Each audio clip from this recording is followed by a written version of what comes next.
Okay, hello everyone. We're here with Kathy Ganter. She is Behavioral Health Director for the West Region for Avita Community Partners. And Avita is the Community Service Board for 13 counties in Northeast Georgia. And so just want to talk with you and first thank you for doing this. Absolutely. Yeah. It's my pleasure. I'm very honored you asked me to do it.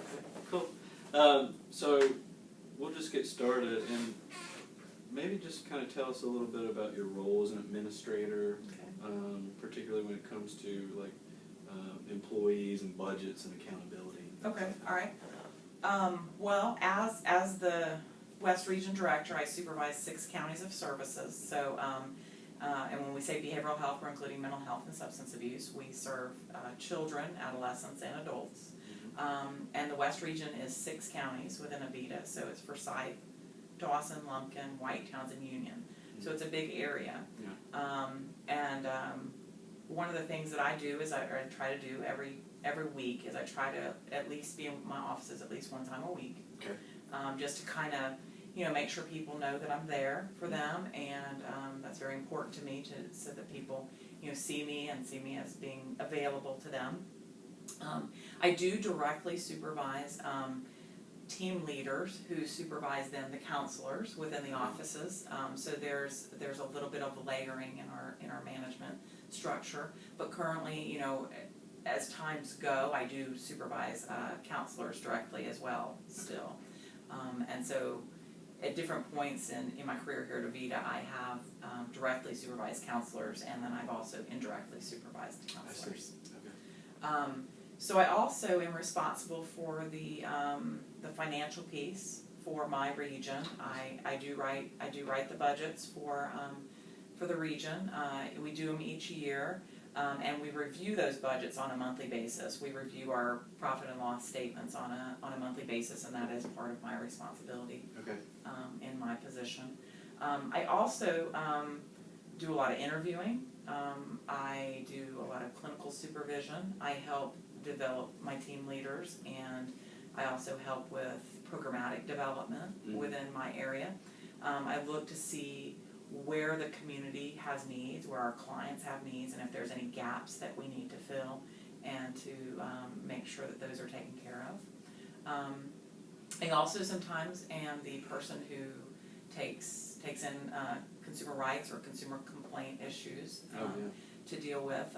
Those can come directly from clients and families, or they can come from our administrative office that's over in Flowery Branch. Sometimes I get that kind of task to take care of. I also kind of serve as kind of a funnel for information. So when things come out from our administrative office, I make sure that information is communicated to all of the employees in the West Region. I also supervise business managers. I have 2 business managers that supervise the front desk staff. Okay. And they are the ones who greet people when they come in the door and do all of the gathering of information for financial information and making sure that they have all their demographic information in the computers. And so I also take that role as well in making sure that from that standpoint that our offices are running smoothly from the office management standpoint. And then I also administratively supervise the physicians and the APRNs that are employed for us in the West Region. Okay, that's a lot. That's a lot. Thank you. You're welcome. Thinking about program development and delivery, what are some factors that kind of go into your decision making around those? Okay. Well, one of the things about being with a community service board is that we have a team approach to looking at programmatic development. We also have community needs that we look at. We look at to see what our clients need, where we have particular services and where we don't. We also we're contracted with a regional office, and they will sometimes come to us with things that they might want us to start up, and different programs. For instance, right now, they have given us positions for case management that we're starting. I currently have 1 case manager that works in my region, but I've been given 2 additional case managers from the state office. They, occasionally they also look at needs in the areas around the state and look to see what we have. So sometimes it comes from there.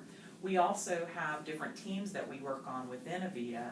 So I work with my team leaders and the other team leaders that are in the other region, and we look at a lot of the things that we need to develop and policies we need to implement, and all of those kinds of things. So we get together on a monthly basis to look at those kinds of things.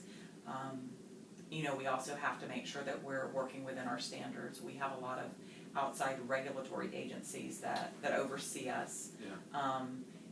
Not only do we have payers that look at us, like Medicaid, Medicare, and our regional office who funds our state contracted dollars, but we also have the Office of Regulatory Services, which is known as HFA now.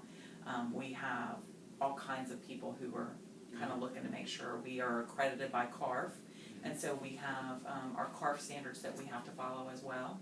And so we have a lot of regulating bodies that we have to meet their standards as well. So we kind of take our programmatic development as well as our, what we do is based on a lot of different people's needs. Yeah, sounds like a lot of moving parts in terms of trying to follow standards and making sure that what you're doing is compatible with all that. Absolutely, Yeah. Absolutely. Okay, thanks. You're welcome. Well, speaking of, you mentioned Medicare, Medicaid, managed care systems. Obviously, that's the world that we live in. How does that affect your work with agency? Well, we do take a lot of different payers. Currently, we get state contracted dollars. We take Medicaid, disability Medicaid, as well as all the care management organizations, so AmeriGroup, WellCare, Simpatico, we take all of those. We see Medicare clients. We have a contract with the VA. We also serve TRICARE, and we are in the process of all being approved to be Blue Cross Blue Shield providers as well. So we're moving in that direction as well. So with that comes a lot of things that we have to follow and information we have to gather and documentation that we have to provide for those different payers. We have structured our paperwork around a lot of what the payers are looking for. So that, in the world of managed care nowadays, we have to think more about, how do we document this? We provide very good quality services here at Avita, but we also have to think about, we know that we're doing it, but then we have to document it. Sure. So we have to think about, how do I say what I just did in a document? And that can be challenging, but we do it very well, I think, and it's something that we constantly have to look at. And each payer has their little requirements that they have and that we have to follow. So it comes down to that as well. Yeah. And so, all of the documentation we do, all of our policies are all based from standards that we have to follow, either from payers, from external regulating bodies, all of that. So we ask questions on our assessments based on standards that we have to follow with CARF or anything like that. So we look at that sort of thing. Yeah, and then you can just plug that into what this, what they're looking for. So if you were to take our assessments and pick them apart, we could say, well, we asked this question because of this standard. We asked this question because of this standard. Yeah. And it's the same for the payers as well. And that makes it easier when you, CARF comes in to Absolutely. reaccredit you. Absolutely. They can find everything that they're looking. Absolutely. Okay, that's great. Okay, one of the things that we certainly teach our students is, how to conduct suicide assessments and how to do the counseling part of that. But in terms of your agency, when you've got someone who's suicidal, or when you have someone who may be overly aggressive or even talking about hurting somebody else, beyond the clinical aspect, what do you do after that? What are the steps? All right. Well, once we've determined that someone is suicidal, and we're going to do a good assessment to determine if that person needs to be hospitalized. We have certain documents that we complete to determine that. We have assessment tools that we look at to determine that. We also, if they don't necessarily need to be hospitalized, but they might be passively suicidal but not an imminent danger, Mhm. we can also develop safety plans with those people to try to put things in place when they're at home that they can follow. But if it is determined that someone is suicidal with a plan and an imminent danger, we do have protocols that we follow. If the counselor is not licensed that they can sign a 1013 or a 2013, then we would approach our APRN or our MD or an LCSW in the office if we have one. Okay. Or now an LPC. Yeah. We would approach one of those folks and have them come in and evaluate that person to determine, to try to get a second opinion as well. Sure. And then once that's determined, sometimes, on a 1013 now, sometimes people can go voluntarily, even though it's an involuntary commitment. Okay. But sometimes it is necessary to transport by either Sheriff's Department or the City Police Department, depending upon which county that we're in, because each county now does it a little bit differently. Yeah. And so we would contact the Sheriff's Department or whoever that might need to be, and usually the front desk takes care of that, so that the counselor can sit with the client. Yes. And we never leave that person alone. That person is always with somebody, whether it be a counselor. It's determined that person needs to be a counselor. If the counselor says, hey, they know that they're going, we've talked about it, I think it's safe that they could sit with a support staff person, then we do that as well sometimes. So they are never alone until the disposition is made with the Sheriff's Department, and they actually leave with the Sheriff's Department. Okay, that's great. So we always keep somebody with them. As far as I think you also asked about managing aggressive behavior. Yeah. We do have policies, and we also have a program that we follow. It's called Mindset. Okay. I don't know if you've heard of it, but it's a program that actually works on preventing the aggressive behavior from occurring before it happens.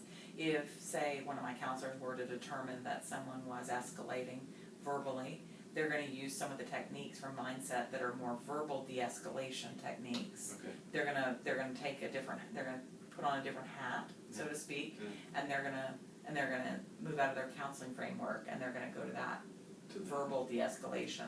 Okay. Within that. Almost 100% of the time, it doesn't get past that verbal de-escalation. I see. I can say that with pretty good certainty. Yeah. It's very rare that we have a client who is physically aggressive. Yeah. In our outpatient offices. If it were to happen, though, Mindset also provides us ways of being able to handle that as well. And each person in our organization is trained in Mindset. Okay. So anybody who has direct contact with a client is trained in both the verbal and the physical de-escalation. Okay. Our support staff, since they aren't working directly with the clients, they still have to go through the verbal de-escalation part of the program. So like the front desk people. Correct. Okay. Mm-hmm. Yeah. They also go through the verbal de-escalation piece of it. And then we also have a policy that's written about preventing and managing aggressive behavior that follows this and lays out kind of the steps of how to handle those kinds of things. That's great. Okay. It's very rare that we ever, get to a point where, like I said, somebody's either physically aggressive. If at some point somebody did become physically aggressive or pull a weapon or something like that, then yes, we would contact the local law enforcement, whether it be the Sheriff's Department or whether it be the police, the city police. Okay. Whichever place where we are. Okay. Seems really detailed. That's very helpful. Mm-hmm. Okay. Is there anything else that I should know about being a counseling administrator? Well, I've been doing it for a while, and I can say I very much enjoy what I do. I still, at my level, I still get some contact with clients, so that makes me happy. But, what I do, I feel like I'm able to help develop, what goes on here. I'm able to help with programmatic development as well as the individual development of the counselors. I'm able to actually have a hand in that. And that's one of the things I like the most. I love to do training. I love to educate folks. And I think that that in my role I'm able to do that. I have the flexibility in my role that I can do those kinds of things. It's a tough job though, especially working within a community service board. It's a challenging job. Our counselors have challenging jobs. Everybody that works here does, but you know, with an open mind and being willing to learn and taking care of yourself becomes a big key. You know, it's a great place to work. Okay, thank you. You're welcome. Well, Kathy's been a counselor for 20 years, and she's been a counseling administrator for about 14, so I just really want to thank you for sharing your wealth of knowledge and experience with us. Thank you. I appreciate it Yeah. very much. Thank you for asking me.